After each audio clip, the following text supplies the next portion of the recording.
வணக்கம் மக்களே. இன்வெஸ்ட்மெண்ட்டில் different types of investment இருக்குது. அதில் ரொம்ப இம்பார்ட்டண்டாக நம்ம பார்க்க போகிறது கோல்டு இன்வெஸ்ட்மெண்ட்டு தான். இந்த கோல்டை எப்படி இன்வெஸ்ட் பண்ணலான்றது தான் இந்த வீடியோவில் பார்க்க போகிறோம். வாங்க போகலாம் உள்ள. ஓகே, கோல்டில் பல வகைகள் இன்வெஸ்ட்மெண்ட் இருக்குது. அதில் ஃபஸ்ட் பாயிண்ட்டு, நீங்கள் ஃபிசிக்கல் கோல்டு வாங்குறீங்களா டிஜிட்டல் கோல்டு வாங்குறீங்களான்னு இருக்கும். ஃபிசிக்கல் கோல்டை பற்றி பேசிடுவோம். ஃபிசிக்கல் கோல்டை பொறுத்த வரைக்கும் நம்ம என்ன மாதிரியான இன்வெஸ்ட்மெண்ட் பண்ணலாம்? ஒன்று கோல்டு காயினை இன்வெஸ்ட் பண்ணுங்கள், இல்லைன்னா ஜுவல்லரியை எடுத்து வச்சுக்கோங்க.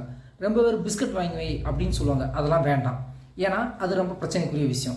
இந்த கோல்டு காயினும் கோல்டு ஜுவல்லுமே நம்மளுக்கு ப்ளட்ஜ் பண்ணிக்கிறதுக்கு ஈஸியஸ்ட் வேவாக இருக்குது. ஓகேவா? இதில் இன்வெஸ்ட்மெண்ட் ரிலேட்டடாக நீங்கள் போகிறீங்க அப்படின்னா கோல்டு காயின் தான் உங்களுக்கு பெஸ்ட்டு கேட்டகரியில் இருக்கும். எதனால் அப்படின்னா, கோல்டு காயின் வாங்கினீங்கன்னா உங்களுக்கு 2% தான் மேக்ஸிமம் சேதாரம் இருக்கும். ஆனால் நீங்கள் இதே இது பிஸ்கட்டுக்கு போயிட்டீங்கன்னா அதை ப்ளட்ஜ் பண்ண முடியாது, ஒரு டிஃபிகல்ட்டி இருக்குது. ரெண்டாவது, இந்த ஜுவல் வாங்குறீங்க, ஜுவல் வாங்கினா உங்களுக்கு ஹெட்ஜ் ஃபண்டுக்கு யூஸ்ஃபுல்லாக இருக்கும்.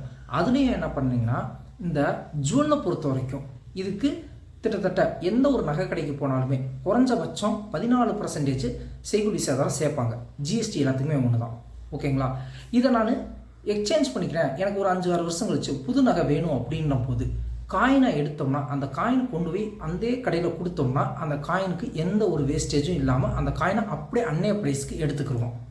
இதே இது நம்ம யூஸ் பண்ண கோல்டு ஜுவல்லை எடுத்துக்கொண்டு போய் கொடுத்தீங்கன்னா அவங்க இதை நாங்கள் மெல்ட் பண்ணி தாங்க பண்ண முடியும் அப்படின்னு அவங்களே சொல்லுவாங்க. ஏன்னா அவங்கக்கிட்ட வாங்கின பொருளாக இருந்தாலும். ஆனால் அதை மெல்ட் பண்ணிவிட்டு அதில் 2% வேஸ்டேஜ் இருக்கும், இது பழைய நகை அப்படின்னு சொல்லி அதை மைனஸ் பண்ணுவாங்க. ஸோ இதனால் நம்மளுக்கு என்ன ஆகும்னா, நம்மளோட கோல்டோட வேல்யூ ரெடியூஸ் ஆகும். இதனால் நம்மளுக்கு எவ்வளோ இழப்பு ஏற்படுதுன்றதை நான் உங்களுக்கு 2 டிஸ்கிரிப்ஷனில் கொடுத்துறேன். மேலே இமேஜ் போடுறோம், அதை நீங்கள் பாருங்கள். காயினாக வாங்கினா எப்படி இன்வெஸ்ட்மெண்ட் உங்களுக்கு நல்லபடியாக இருக்கும், கோல்டு ஜுவலாக வாங்கும்போது அதில் உங்களுக்கு எவ்வளோ செய்கூலி சேதாரம் வரும். இதெல்லாமே என்னென்னா, ஒரு தங்கத்தின் முதலீடு எந்த லெவலுக்கு லாபகரமாக நம்ம கொண்டு வரணும். தங்கம் உங்களுக்கு சிறந்த முதலீடு தான், ஆனால் அது லாபகரமான முதலீடாக மாற்றுறதுக்கு இது ஒரு சிறந்த மெத்தடாக நாங்கள் ஃபீல் பண்ணுறோம். ஓகே, உங்களுக்கு பிடிச்சிருந்தா லைக் பண்ணுங்கள், கமெண்ட் பண்ணுங்கள், சப்ஸ்கிரைப் பண்ணுங்கள். இதே மாதிரி உங்களுக்கு எங்களால் தெரிஞ்ச ஃபினான்ஷியல் இஷ்யூஸ், ஃபினான்ஷியல் சஜஷன்ஸை அவங்களுக்கு தரோம். நன்றி, வணக்கம்.